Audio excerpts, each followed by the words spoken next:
আসসালামু আলাইকুম রহমতুল্লাহি ওবরাকাতুহু। আলহামদুলিল্লাহ ওসসালাতু ওয়াসসালামু আলা রাসূলিল্লাহ বা'দ। সুপ্রিয় দর্শক শ্রোতা ভাই বোন, জুমার দিনে মসজিদে জুমার সালাতের জামাত শেষ হওয়ার আগে বাসাবাড়িতে মা বোনরা জোহরের সালাত আদায় করতে পারবেন কিনা, নাকি মসজিদে জুমার সালাতের জামাত শেষ হওয়ার পরেই তারা বাসাবাড়িতে জোহরের সালাত আদায় করতে হবে? এ প্রশ্ন অনেকেরই। এর উত্তরে আমরা বলতে চাই, সূরা আবু দাউদে বর্ণিত হয়েছে, রাসূল করিম সাল্লাল্লাহু আলাইহি ওয়াসাল্লাম ইরশাদ করেছেন যে প্রত্যেক মুসলিমের উপর আবশ্যক হলো জুমার দিনে জামাতের সাথে জুমার সালাত আদায় করা। তবে 4 শ্রেণীর মানুষ আছেন যাদের প্রতি এটি আবশ্যক নয়। তারা হলেন কৃতদাস দাসী এবং নারী, শিশু ও অসুস্থ মানুষ। এজন্য সারা বিশ্বের সকল ফুকাহা একরাম একমত যে মেয়েদের প্রতি জুমার সালাতে হাজির হওয়া, উপস্থিত হওয়া আবশ্যক নয়, বরং তারা জুমার দিনে জোহরের সালাত নিজ নিজ অবস্থানে আদায় করে নিলেই ওয়াক্তের ফরজ তাদের আদায় হয়ে যাবে।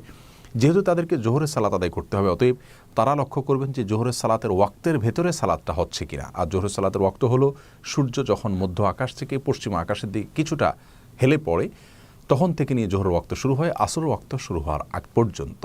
এ সময়ের ভিতরে তিনি যখন খুশি জোহরের সালাত আদায় করতে পারবেন। জুমার দিনে মসজিদে জুমার সালাত হয়েছে কি হয়নি সেটি তার লক্ষ্য করার বা দেখার কোনো প্রয়োজন নেই। শুধু তিনি নন, অসুস্থ ব্যক্তি, অসুস্থতার কারণে যিনি জুমা সালাতে আসতে পারেনি, তার জন্য একই বিধান প্রযোজ্য যে তিনি নিজ জায়গায় নিজ অবস্থানে জোহরের সালাত আদায় করে নেবেন। অতএব মা বোনরা মসজিদে জুমার সালাত শেষ হওয়া পর্যন্ত অপেক্ষা করতে হবে, তার আগে তারা জোহর পড়তে পারবেন না, এ ধারণা সঠিক ধারণা নয়। তবে হ্যাঁ, মসজিদের আশেপাশে যদি কোনো মা বোনের অবস্থান থাকে বা এমন কোনো জায়গা থাকেন যেখান থেকে তিনি মসজিদের খুতবা স্পষ্টভাবে শুনতে পান, তাহলে সেক্ষেত্রে তিনি খুতবা শোনার জন্য যদি অপেক্ষা করেন এবং খুতবা শুনেন তারপর তিনি সালাত আদায় করেন, তাহলে সেক্ষেত্রে তিনি সেটা করতে পারেন, কিন্তু এটি তার জন্য আবশ্যক নয়। খুতবা শুনে তিনি দিনে ইলম অর্জন করলেন অথবা খুতবার আগে সালাত আদায় করে পরে খুতবা শুনলেন, সেটিও তিনি করতে পারেন। এক্ষেত্রে কোনো প্রকার বিধিনিষেধ